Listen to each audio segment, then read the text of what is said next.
ખાસ કરીને આપણા દર્શક મિત્રોને પણ ધન્યવાદ કરશો કે એમને આપણો સાથ આપ્યો છે અને હવે બ્રોકરેજ રિપોર્ટ પર નજર કરશું તો રિલાયન્સ પરથી આજે શરૂઆત કરશું. ખાસ કરીને નોવામાં એક પોઝિટિવ રિપોર્ટ આપણી સમક્ષ આવતો જોવા મળ્યો છે. તેમને ખરીદારીની સલાહ આપી છે. લક્ષ્યાંક તેમને 1801 રૂપિયા પ્રતિ શેર કર્યા છે. તેમનું માનવું છે કે કંપનીના સોલર મોડ્યુલ સેલ્સ બિઝનેસ પર ખાસ હવે નજર છે અને સોલર મોડ્યુલથી કંપનીનો નફો જે છે તે 6%થી વધુ વધવાના તેઓ અનુમાન રાખી રહ્યા છે અને ખાસ કરીને કંપનીના ટી મોડ્યુલ્સના ટોપ કોન કરતાં પણ 5%થી વધુ અહીંયા પ્રીમિયમની તેઓ અપેક્ષા રાખી રહ્યા છે અને મોડ્યુલ સેલ્સની લગભગ 10 ગીગાવોટ ક્ષમતાથી 3800 કરોડના અર્નિંગ્સની પણ તેઓ અપેક્ષા રાખી રહ્યા છે. ત્યારબાદ નજર કરશો ડિક્સન ટેક પર. મોર્ગન સ્ટેનલી તરફથી એક નેગેટિવ રિપોર્ટ આપણી સમક્ષ આવતો જોવા મળ્યો છે. તેમને રેટિંગ ડાઉનગ્રેડથી અંડરવેટ કર્યા છે. લક્ષ્યાંક તેમને વધાર્યા છે. તેમને 11,563 રૂપિયા પ્રતિ શેર કર્યા છે. પરંતુ તેમનું કહેવું છે કે ઇન્સેન્ટિવ પીરિયડ્સ બાદ હવે કોર EMS બિઝનેસમાં કોમ્પિટિશન અહીંયા વધી રહી છે, જે FY 27-30 વચ્ચે અર્નિંગ સ્લોડાઉન રહી શકે છે અને ખાસ કરીને કંપનીનું જે ફોકસ જે છે તે હવે કમ્પોનન્ટ મેન્યુફેક્ચરિંગ પર જોવા મળી રહ્યું છે.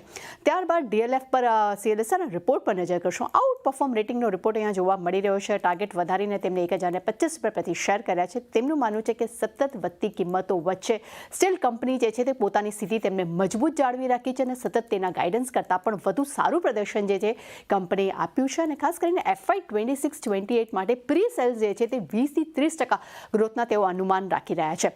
ત્યારબાદ નજર કરશું અંબુજા સિમેન્ટ પર. જેફરીઝ તરફથી બાય રેટિંગનો રિપોર્ટ આપણી સમક્ષ આવતો જોવા મળ્યો છે. ટાર્ગેટ તેમને 700 રૂપિયા પ્રતિ શેર કર્યા છે. તેમનું માનવું છે કે FY 25માં પડકાર બાદ પણ મજબૂત રિકવરી માટે કંપની અહીંયા તૈયાર જોવા મળી રહી છે. ત્યારબાદ નજર કરશું પોલીકેપ પર. અહીંયા જેફરીઝ તરફથી બાય રેટિંગનો રિપોર્ટ આપણે જોઈ રહ્યા છે. લક્ષ્યાંક તેમને 7,150 રૂપિયા પ્રતિ શેર કર્યા છે. તેમનું માનવું છે કે આગામી 5 વર્ષમાં સપ્લાય કરતાં પણ વધુ CNW ઇન્ડસ્ટ્રીઝની ડિમાન્ડ જે છે અહીંયા વધવાની તેઓ અપેક્ષા રાખી રહ્યા છે.